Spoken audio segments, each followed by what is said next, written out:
professors and other students who had sometimes family who worked in hospice. And it was amazing to hear how many stories actually aligned with my kind of spiritual beliefs that I was gradually developing. So many people report that at the end of life, people will see apparitions of the departed. It's very common within hospice to have those who are on their way out report seeing people who've passed, who preceded them, getting an overwhelming sense of comfort, or having some form of a need to kind of tie up loose ends. And that seems to be across the board what's often reported in hospice.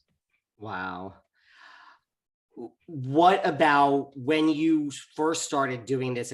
I know you started doing it in like the neighborhood, like in your early teens, mid-teens. Like, when did it become a thing? Like, before you did it in the public eye, like, was it just word of mouth around the neighborhood? People were knocking on your door?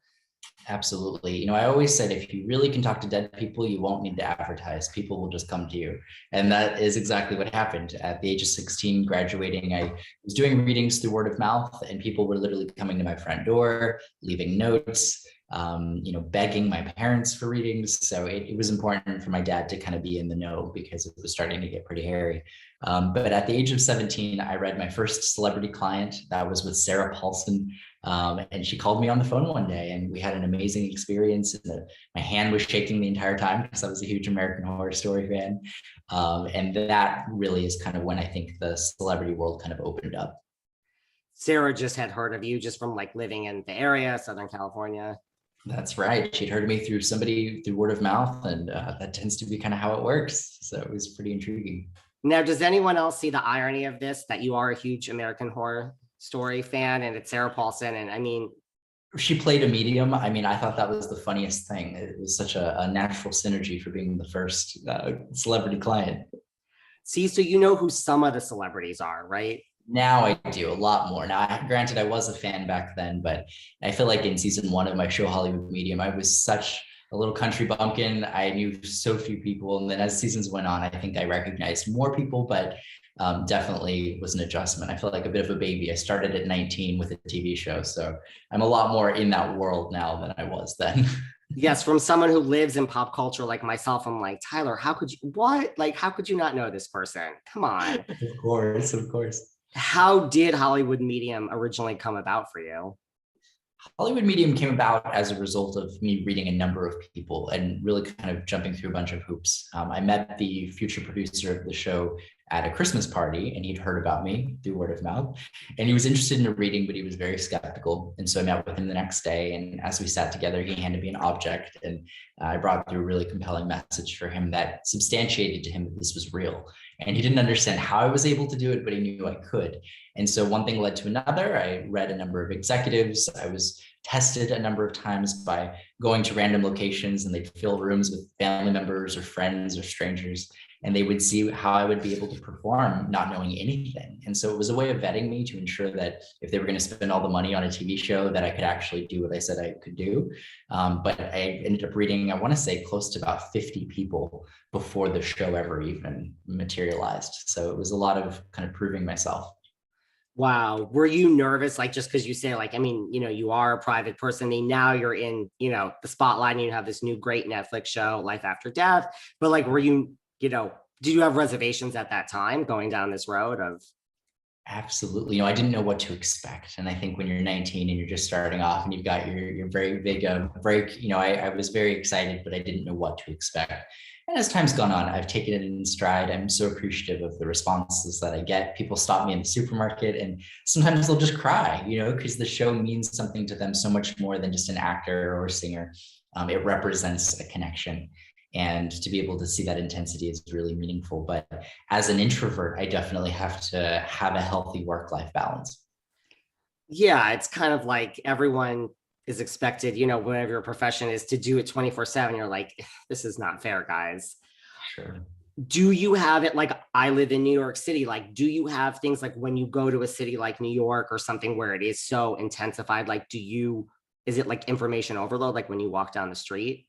It really is. And it can be very overstimulating. I was actually just in New York, and, the smells alone are distracting, but to have that whole other kind of layer of intuitive impressions definitely means that I don't tend to leave the hotel much. Anybody who sees me before a live show where I read audiences full of people that they know that I basically just spend time alone as much as I can, basically trying to minimize any input, any sensory stimulation, so that I can really get into that state that's necessary to be hyper aware of my mind and my body, because all of that's free game for information to come through.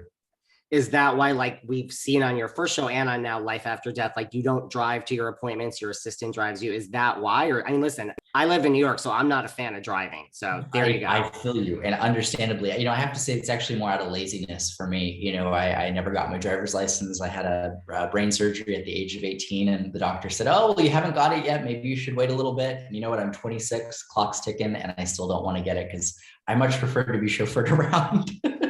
Especially when so much comes through on my way to the readings. I think it actually is helpful that I have somebody else worrying about the highways, and probably for the highways' sake, it's better. And that's really, like, we've seen it on this new show. Like, that's what happens. Like, as you're heading there, like, is it that same day? Like, when do people start coming through? Like, when you're going to a particular reading? Totally varies depending on the strength of the person, but typically within 24 hours before the reading, I will have some intuitive impression about what I'm walking into and what I likely need to share.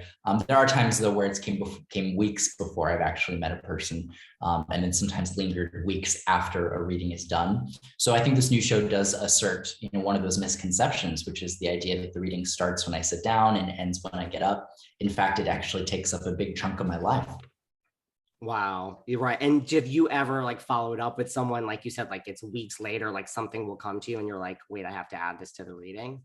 Oh, absolutely. Yeah. There's so often things won't click initially or make sense to me. And then as time goes on, it'll end up kind of landing in a meaningful way. Wow. Before we talk more about Life After Death, am I attributing too much? Listen, we've seen you read all of these celebrities, and I want to talk about, I think it's such a brilliant idea that Life After Death is not celebrities. I have a lot to say about that. But when you read, for instance, Khloe Kardashian, and you have like Kylie in the room, and you're saying, listen, A, I don't think that this is the person you're going to be with for the rest of your life. B, you did say something like, I see someone, and like he's trying to get with like two sisters or two whoever. Like, am I doing too much and attributing you for like breaking the whole Jordyn Woods?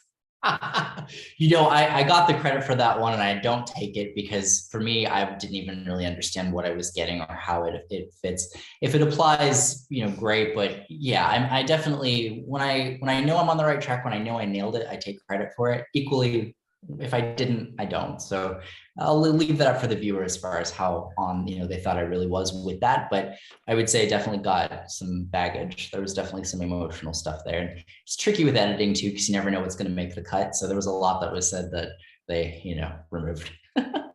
And then do you feel like when it's someone like a Khloé, who I know you've gotten to know, like same network, like at that time, like, do you feel like to pull someone over afterwards and say like, listen, there's more to this, or here's what I see? Absolutely. And, I did it very often on the show that was focused more on celebrities out of respect for their public image.